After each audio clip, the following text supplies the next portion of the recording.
Price be to Jesus Christ and blessed Virgin Mary. Welcome back to Catholic വെക്കബി. ഞാൻ Ashiq Joy. Donald ട്രംപിന് വെടിയേറ്റു, പക്ഷെ അത്ഭുതകരമായിട്ട് രക്ഷപ്പെട്ടു. അദ്ദേഹത്തിൻ്റെ ചെവി തുളച്ചാണ് ബുള്ളറ്റ് കടന്നുപോയത്.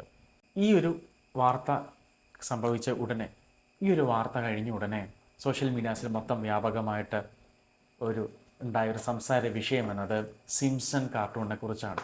അപ്പോൾ ഈ കാർട്ടൂണിൻ്റെ പ്രത്യേകത ഒരുപക്ഷെ എല്ലാവർക്കും അറിയാം.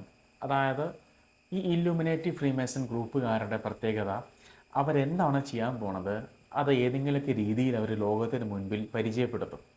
അതൊരു പക്ഷേ ഒരു ഇവൻറ്റിലായിരിക്കാം. ഒരു ഇവൻറ്റിൽ ഏതെങ്കിലും ഒരു അടയാളങ്ങളോട് കൂടിയായിരിക്കാം, അല്ലെങ്കിൽ ഇതുപോലെ സിനിമകളിലൂടെ ആയിരിക്കും, അല്ലെങ്കിൽ കാർട്ടൂൺസിലൂടെ ആയിരിക്കാം, അല്ലെങ്കിൽ അവരുടെ നിയന്ത്രണത്തിലുള്ള ചില മാഗസിൻ്റെ കവർ പേജിലൂടെ ആയിരിക്കാം.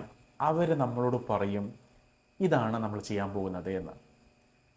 സോ ജ്ഞാനമുള്ളവർക്ക്, അല്ലെങ്കിൽ ഇതിനെപ്പറ്റി അന്വേഷണം നടത്തുന്നവർക്ക് ഈ കാര്യങ്ങൾ വ്യക്തമാകും. അപ്പോൾ ഈ കഴിഞ്ഞ കുത്തിവെപ്പിനെക്കുറിച്ചും ഈ പകർച്ചവ്യാധിയെക്കുറിച്ചെല്ലാം ഇവർ നേരത്തെ പല മീഡിയാസിലൂടെ പറഞ്ഞു കഴിഞ്ഞിരുന്നു. അത് ആക്ച്വലി അവർ നമ്മളെ കളിയാക്കുന്നതാണ്, നമ്മളെ മോക്ക് ചെയ്യുന്നതാണ്. നിങ്ങൾക്ക് ഇത്രയേ ഉള്ളൂ, നമ്മളാണ് എല്ലാം കൺട്രോൾ ചെയ്യുന്നത് എന്നുള്ളത്. ഒരു തരത്തിൽ ചിന്തിക്കുമ്പോൾ അത് ശരിയാണ്. ലോകത്തുള്ള മിക്ക ഇൻസ്റ്റിറ്റ്യൂഷൻസും മിക്ക ഗവൺമെൻറ്റ്സും എല്ലാം കൺട്രോൾ ചെയ്യുന്നത് ഇവർ തന്നെയാണ്. ഈ ഇല്ലുമിനേറ്റി ഫ്രീമേസൺ ഗ്രൂപ്പുകൾ തന്നെയാണ്. അതിൽ യാതൊരുവിധ സംശയവുമില്ല. മിക്ക പ്രസിഡന്റ്മാരും വെറും ഒരു പപ്പറ്റ്സ് മാത്രമാണ്, പാവക്കുട്ടികൾ മാത്രമാണ്. അപ്പോൾ ഡൊണാൾഡ് ട്രംപിൻ്റെ ഈ ഒരു അസാസിനേഷൻ അറ്റംപ്റ്റ് നടന്നപ്പോൾ പണ്ട് സിംസൺ കാർട്ടൂണിലുണ്ടായിരുന്ന ചില രംഗങ്ങളാണ് സോഷ്യൽ മീഡിയയിൽ പ്രചരിച്ചത്. അതൊന്ന് 2000-ൽ പുറത്തിറങ്ങിയ കാർട്ടൂണാണ്. അതിൽ ഡൊണാൾഡ് ട്രംപ് പ്രസിഡൻ്റ് ആവുമെന്ന് അതിൽ പറയുന്നുണ്ടായിരുന്നു.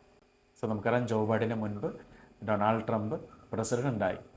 2024-ലും, അതായത് നവംബറിൽ നടക്കുന്ന ഇലക്ഷനിലും ഡൊണാൾഡ് ട്രംപ് പ്രസിഡൻ്റ് ആവുമെന്ന് ഈ സിംസൺ കാർട്ടൂൺ പ്രെഡിക്റ്റ് ചെയ്യുന്നുണ്ട്.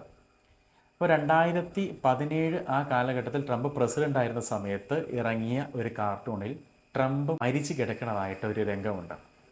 അതിനുശേഷം ഒരു ലേഡി പ്രസിഡൻ്റ്, ഒരു വനിതയായ ഒരു പ്രസിഡൻ്റ് വന്നിട്ട് അവർ പറയുകയാണ്, ഇതാ ഞാനാണ് പ്രസിഡൻ്റ്.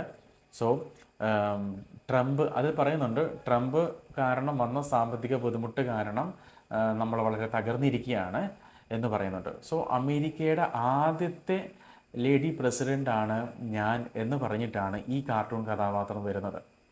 സോ ഈ കാർട്ടൂൺ കഥാപാത്രം ധരിച്ചിരിക്കുന്ന ഡ്രസ്സ്, അതേ ഡ്രസ്സാണ് കമല ഹാരിസും ധരിച്ചിരിക്കുന്നത്. അപ്പോൾ ഇപ്പോൾ ജോ ബൈഡൻ സ്റ്റെപ്പ് ഡൗൺ ചെയ്തു, കമല ഹാരിസ് അമേരിക്കൻ പ്രസിഡന്റ് സ്ഥാനത്തിന് വേണ്ടിയിട്ട് മത്സരിക്കുമ്പോൾ ഈ കാർട്ടൂൺ കഥാപാത്രം കറക്റ്റ് ചെയ്യുന്നത് കമല ഹാരിസിനാണ്.